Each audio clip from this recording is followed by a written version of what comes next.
Друзья, всем привет! Как многие уже знают, я сейчас плотно занимаюсь стройкой. Зимой спокойно можно возводить каркасы и обшивать плитной обшивкой. А дальше можно ковыряться внутри. Наружной же отделкой можно заниматься уже в теплое время. У меня так получилось построить зимой хозблок, бытовку и вот на подходе мини-баня. Первая часть, как я ее делал, уже есть на канале. Там мы вкрутили сваи, сделали обвязку и лаги пола. Это видео не совсем про баню, а скорее про помогатор в стройке, который я раньше недооценивал, поэтому и решил показать вам. Сейчас расскажу, что я имею в виду. Для вентзазора на стенах бани мне понадобилось распустить пополам доски 25 на 100. У меня есть настольная пила, но в мастерской не совсем удобно распускать доски. Мало места, летят опилки, хоть я и подключаю пылесос, а на улицу вытаскивать большой станок тяжеловато, тем более из-за нескольких досок.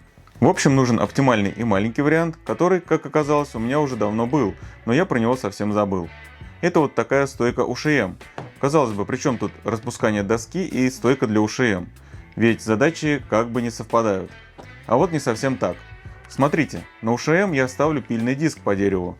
Только сразу предупреждаю, внимательно смотрите, на каких оборотах у вас работает УШМ и на каких максимальных оборотах может работать диск. Болгарка у меня работает на 9000 оборотов, а диск может работать на 12. Так что все нормально. Поэтому я ставлю УШМ с пильным диском в стойку. Тут стандартное крепление, подходит почти любая 125-я болгарка. А вот дополнение к стойке, с помощью которого эта стойка превращается в мини-циркулярную пилу. Это вот такой столик, который прикручиваем к стойке 4 болтами.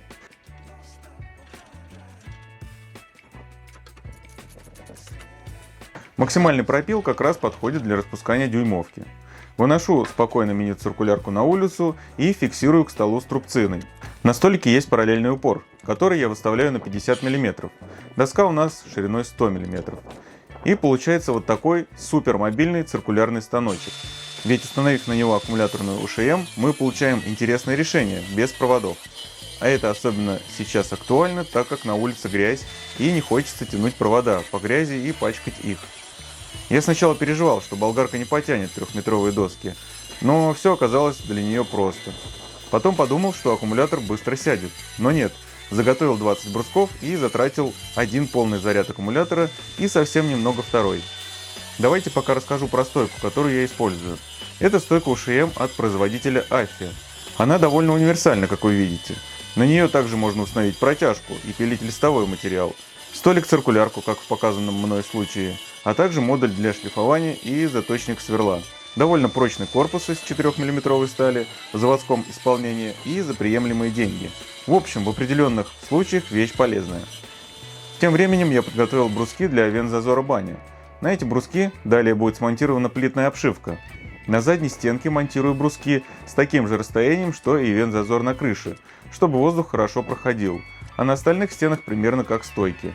Я использую квикдек, в котором есть шип-паз, поэтому не переживаю, чтобы край листа попал на брусок. В случае с ОСП эти бруски лучше делать так, чтобы они попадали на стыки плит. С передней стенкой ветрозащита также соединена с ветрозащитой крыши каскадом. То есть с крыши пленка заходит на стену. Более подробно я об этом расскажу в следующем видео, которое полностью будет посвящено бане. В этом видео я хотел показать необычный инструмент и вроде как и сделал это. Так что оценивайте лайком это видео, если оно оказалось полезным для вас, и пишите комментарии. Как вам такая приспособа? И может быть у вас есть что-то подобное. На ту, которую использовал я, оставлю ссылку в описании под видео. Можете перейти и ознакомиться. Также не забывайте подписываться на канал, если еще не подписаны, и подписывайтесь на канал в Telegram. Там много полезного и интересного, в том числе чертежи вот этой мини-бани. Всем спасибо за просмотр и до новых встреч!